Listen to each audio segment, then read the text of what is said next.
Welcome to Lifting Our Voices, a weekly look at church music. I'm Jim Boatwright, Director of Music at Redeemer Lutheran Church in Columbia, South Carolina. Well, it was a meeting of the Hymn Society in the United States and Canada back in 2001 that the hymn text writer Marie Louise Bringle first heard the music that started today's installment of Lifting Our Voices. William Rowan had written a series of hymn tunes without text, and he was hoping to find text writers to supply meaningful text for the hymns that he had written. And that's not the way it usually happens. Usually the text comes first, then someone writes music for the text. You might recall in an earlier episode, the same thing happened with the text writer Marie Bringle and the songwriter William Rowan. That collaboration gave us the song, The Dance of the Godhead. Now the music of today's song has a similar lilting quality to that, I think.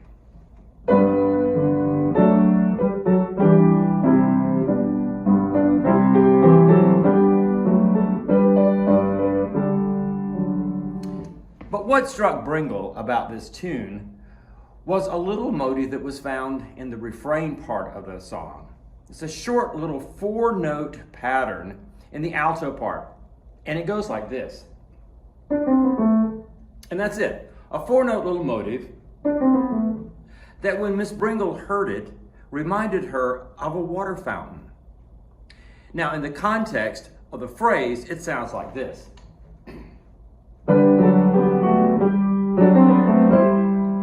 That little reminded her of a water fountain. Now, the water fountain idea brought to mind a verse from Isaiah. And in that verse in Isaiah 58, the prophet says, "The Lord will guide you always. He will satisfy your needs in a sun-scorched land and will strengthen your frame. You will be like a well-watered garden, like a spring whose waters never fail." Well, Miss Bringle thought of that text. And in thinking about that, and the meaning of that text, the Israelites were in the Babylonian captivity, and they were praying and hoping that they would soon be released.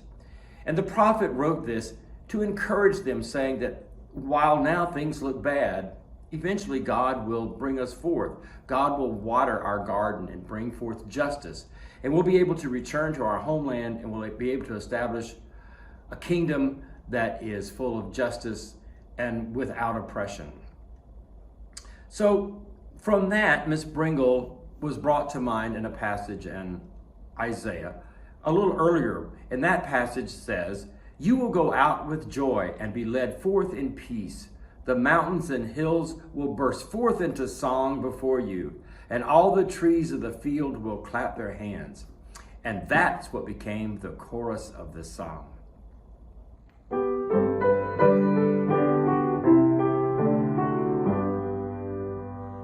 The trees shall clap their hands, the dry lands gush with springs, the hills and mountains shall break forth with singing. They shall go out in joy and be led forth in peace, as all the world in wonder echoes shalom.